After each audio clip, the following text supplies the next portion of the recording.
Hi everybody, I'm Amy, this is my wife Maggie, and together we are ThinkerThemer, and we're back with another episode of Shelfworthy, the series where we evaluate all of the new games coming into our household to see if they will get a permanent spot in our collection. Now today we are looking at the little filler, very cute, Trinket Trove, which is by new publishing house Gamehead. Now, we're not headed to Gen Con, unfortunately, this year, but there are lots of great new games coming out, some that we've been able to get an early look at. So we're trying to cover as many of these as possible to give you a bit of information if you're lucky enough to be going. And so what is Trinket Trove all about? Where here we are adorable little mice who love collecting trinkets. Shiny things. Yes, and trading them with one another. There's this whole thriving underworld, like quite literally below floorboards, between walls, where these mice are very busily trading up. You know that whole thing of like, you get a pencil and you level it up to a house? This is kind of like what we're in a way trying to do. We're going to be using the trinkets that we own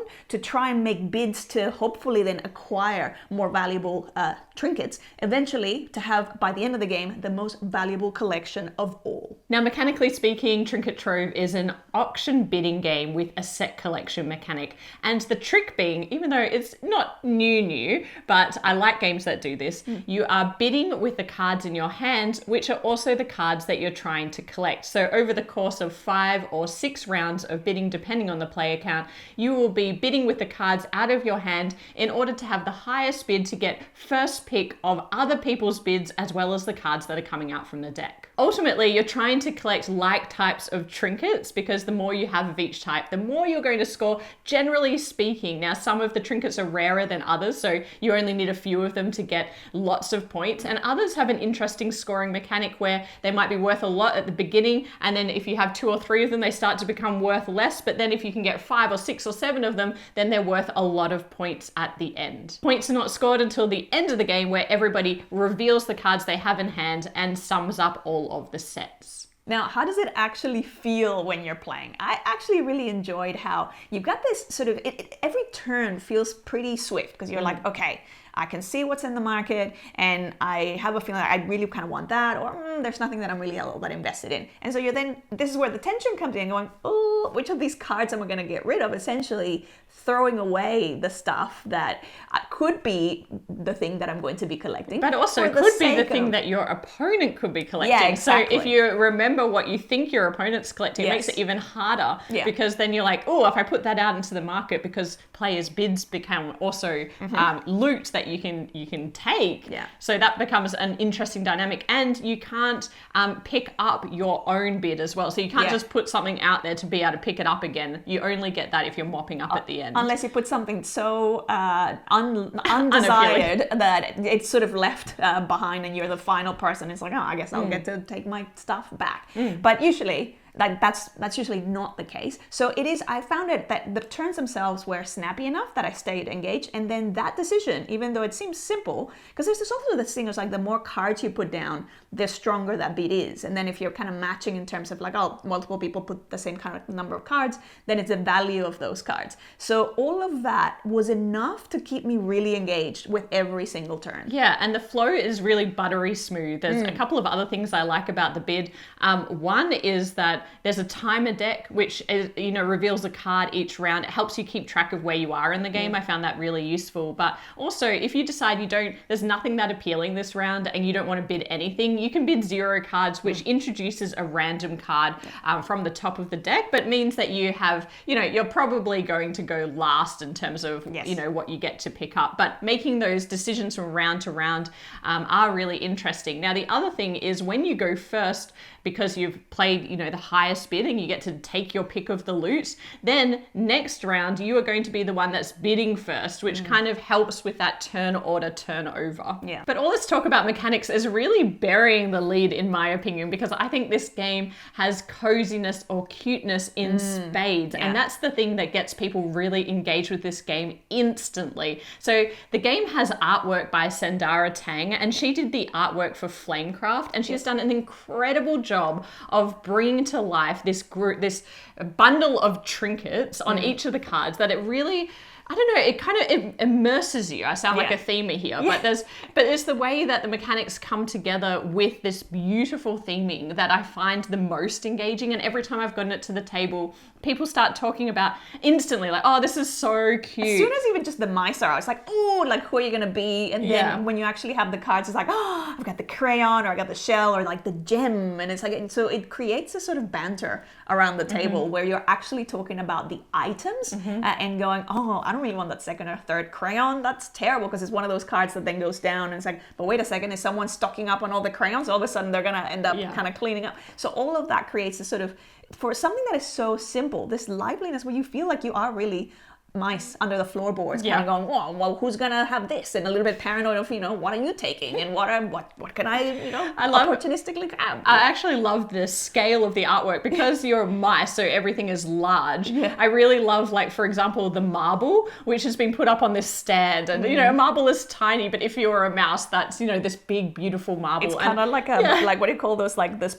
like the sort of the balls that you look into? Ball. Crystal ball, so it kind of looks like that. Yeah, so it has beautiful artwork, and it's the way that comes together with these like buttery smooth mechanics that really makes it such a satisfying game experience. I also want to talk about one thing that surprised me quite a lot. So in auction bidding games, generally speaking, they don't work well at 2 players. So this game plays from 2 to 6, and there's actually on BGG a variant where you can play more players, so 7 or 8 with the same cards. However, the 2-player introduces Nimbus, who is like a 3rd player that you kind of have to facilitate. And normally I hate that in games. Like I can't say how much I hate that so much, and that's why I don't play solo. I don't want to facilitate in other turns. I want to be focused on my own turn.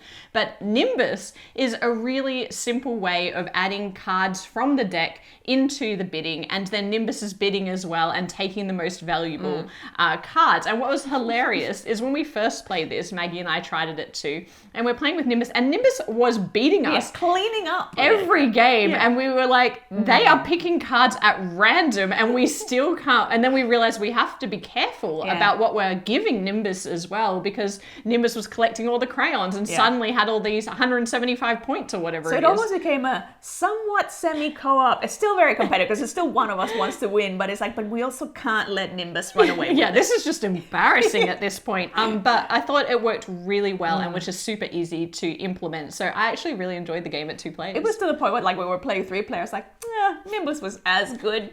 It's like, we love our friends, but also Nimbus is fine. I think for me, what I found surprising is I didn't expect this to be as satisfying as it was. I was sort of drawn to it by the artwork, and then I was like, oh yeah, I think I'll enjoy it. And then I was like, actually, I'm enjoying this way more. Like, this felt a lot more engaging and a lot more like, ooh, tricky than I anticipated. So that was a really pleasant surprise. Is there anything that you'd change about Trinket Trove? I think probably, well, the only thing that I would, not so much change, but potentially look at maybe adding, I don't know how well this would work, but obviously, like, I'd love a solo mode. That I know for bidding games it's hard, because even in the 2 players we've got Nimbus, so it's like, how does it work? Is it like a double Nimbus scenario? But it's just such a lovely world and setting that this has been created, and I love card games as well. So just the fact of like being able to kind of play around and puzzle out with these different cards, I just love for there to be some way that even if Amy's not around, or there's no one that I can play with, I can just grab the preferably deck and, like, when Amy's not around, and just have a play. There is one thing that I would change about this game. It's just a slight little thing, but at a lower player count, you don't get as much turnover of the deck because there's so many different types of trinkets, and because the number of cards that come out are the same as the player count. If you're collecting a rare trinket, it's going to be much easier at a higher player count. Not easy because you've got more people to compete with, but at least it's going to be coming out of the deck. So that deck turnover, a little bit of an issue. Maybe I would have taken out some trinkets marked with, different player counts to adjust the deck a little bit. But the game is so short and satisfying that it's really not too big of a problem. And I definitely have wanted to carry this around with me and teach as many people as I can, mostly because of the cuteness, but also because of the satisfying auction-like game, which is a good segue into whether this is staying in our collection. What do you think? Absolutely. That is like one. Not only is it adorable, I knew what you thought, but it's like it just plays so it's easy to teach, very quick to get to the table. You can play this with newbies. This is something that, yeah, as you said, like I'll take this to work, and very quickly in between things, it's like, hey, let's have a quick game of this. It's a good filler or a warm up game, even if you're playing with gamers. It's just like. Yeah, and it's like the shelf real estate is so tiny. Yeah, it is. You can live in between the floorboards even. You can just put it between the floorboards. It's really great. cute. Yeah. The other thing I really like about it is when you're playing, the points are unknown. So you don't know who's winning or losing. And so that's kind of nice when you've got a mix of different skill players, even though at the end they're like, whoa, you triple my score. But at least they're not feeling like, I've got no way of coming back from this. So I really like that all of your points are hidden in your hand until that final reveal. I also want to keep this in our collection. And rating wise, I gave it a 7.9. I just think for what it is, it does it perfectly. Yes. It's a perfect filler. And oh man, we love a cozy theme. For me, it would be an 8. So this is an 8 of a rating, which is like, this is a game that not only am I happy to play, I will be bringing it places and be like, hey, you need to try this. Hey, let's do a quick game of this. So, Really cute game. So keep an eye out for Trinket Trove. We hope you enjoyed the review. If you did, please hit like, subscribe to the channel if you haven't already, and we'll be back with more board game content soon. But otherwise, bye for now. Bye.